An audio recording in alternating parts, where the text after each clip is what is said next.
So what you just learned about enhancing your ending was part of adding expression and dynamics to your song. That is tip number 3 that we are going to cover here. Dynamics in music means playing certain spots naturally louder and certain spots naturally softer in your music. The best way to think of dynamics is comparing it to someone telling a story. Who are the best storytellers that you have ever heard? Chances are that it wasn't someone with no voice inflection at all that sounded monotone and robotic like this. Once upon a time, there was a beautiful princess in a castle. Instead, they'd probably be like, once upon a time, there was a beautiful princess. So you can hear the difference. And if someone comes to an especially dramatic part of the story, would you rather hear it like, suddenly something jumped out of the darkness in a very monotone, boring voice? Or would you rather hear it with inflection like, and suddenly in the quiet of the night, something jumped from the darkness? I think you get the point. It's the same with your playing. You wouldn't want to be a robotic sounding monotone player. But of course, when you first start taking all the details of your song in, when you're brand new with it, it probably won't sound polished yet. But as you start to get more comfortable with the song, then you can start adding in more expression and dynamics. Here's a story from my private studio. I had one student who practiced more than anyone. He could play the most technical songs with such speed and precision, but he did not value expression or dynamics. And almost everything he played was one volume, loud and heavy-handed. In fact, my ears would sometimes ring after a lesson with him. It was a shame because the appreciation people could have had for his playing was getting lost because his playing was coming across overstimulating and lacking any emotion and even annoying and hard to enjoy. When he finally learned to add in expression, pauses, louds, and softs, then his playing instantly became more pleasing and his skill became awe-inspiring. He started getting a lot more compliments and people coming up to him and appreciating his playing. Adding expression and dynamics to your song really takes some finger control, and the best way to learn that is to keep working on your legato and connecting. That keeps being a common theme throughout our playing of sounding good. Another thing to think of is in your song, is there a pinnacle moment? Is there a moment where it becomes more obvious that this is the high point of the song? There isn't one of those in every single song, but in some songs it is more obvious. So let's look at the song, "O Holy Night." If you've heard the song before, then it kind of starts out softer and slower and sweeter. But then when we get to a part in the chorus where it says, "Fall on your knees," and it holds out those notes much longer, and there's more of a tension in those notes. So that when we get to that part, it kind of calls for a little more loudness and dynamics. So I'll show you the first part first.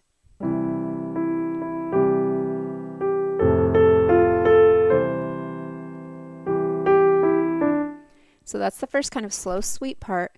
But going into the chorus, I'm going to start on this 3 in measure 24.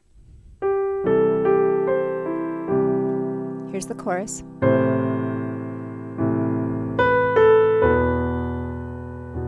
So you can hear how that part naturally seems like it should swell a little bit and grow. And then in this song, there is an obvious place that seems to be the pinnacle. It has the most tension. It's the highest note. So to go into that part, I'm going to start here at measure 38 on this 4.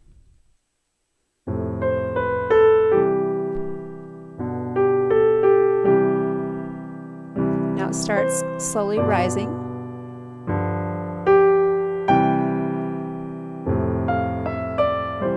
So you could hear how that was kind of a pinnacle part of the song that kind of calls forth a little more expression.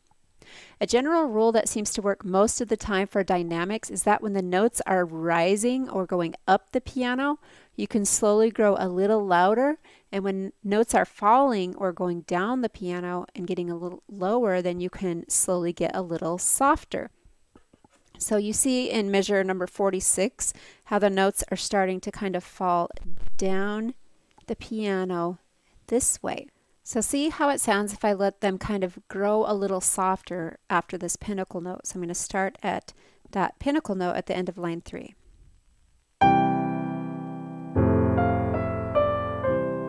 See how it sounded like a nice getting quieter. But if I was to do the opposite and have the pinnacle be loud and then try and get even louder on the way down.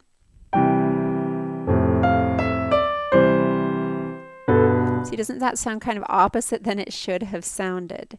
So in traditional music, when you're meant to get softer, it's written like this, which implies something was greater and then it's becoming less. And when you're meant to get louder, it's written the opposite, less onto greater, kind of like the greater than, less than math symbols that we learned when we were kids. The dynamics in traditional music, you don't have to memorize this, but I want to show you in case you see it in music, you'll know what it's meant.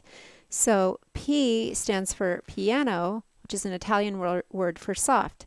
F stands for forte, which is an Italian word for loud. So you can see up to 3 P's on your music, which is the very softest. Then there's 2 P's, which is still extremely soft. 1 P just means soft. MP is medium soft. MF, medium loud. Then you can have just 1 F, which means loud. 2 F's means very loud. And 3 F's means the loudest of all. So when you see any of these letters throughout your music, they're trying to tell you dynamics and how it's meant to be played. In Piano with Ease music, I did not mark where to put in your own dynamics and expression for the most part because I didn't want to put more details on the page and I wanted you to be free to kind of put in your own feeling with the song. But if you're very unconfident about where to add the expression in the songs, then just playing along with me in the tutorial videos will probably teach you a lot. You can see where I'm naturally connecting, you can see where I'm naturally playing a little slower or louder, etc. Let's look at one more stage 3 song example for expression and dynamics, which is called We Three Kings. See how the first part starts like on higher notes and then seems to kind of, as a whole, go down. So remember what we were saying, how we start louder and we get a little softer when the song's going down. And that part repeats, but then on this next line, we're slowly starting to rise up from a C up to a G. So I'm going to play that for you so you can see how I make the first line kind of go a little softer and then as the second line starts to get a little louder.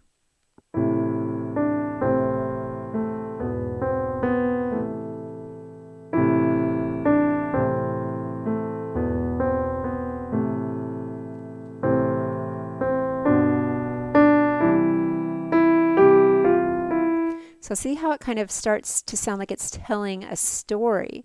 It's sometimes good to think of the different parts of a song like phrases. Like if someone was speaking a phrase, where is the phrase going? What is it saying? If the song has lyrics, sometimes it's even easier to identify a phrase that stands out because usually the chorus of a song is a little louder than the verses. It's more of a pinnacle part of the song. Now it's time for you to pause the video and try adding expression, dynamics, and some rising or falling sounds into a song that you've been learning. I really hope that went well for you and that you're starting to discover the magic that can be added into your songs easier than you expected. Like most things, you can come really far with reps and practice.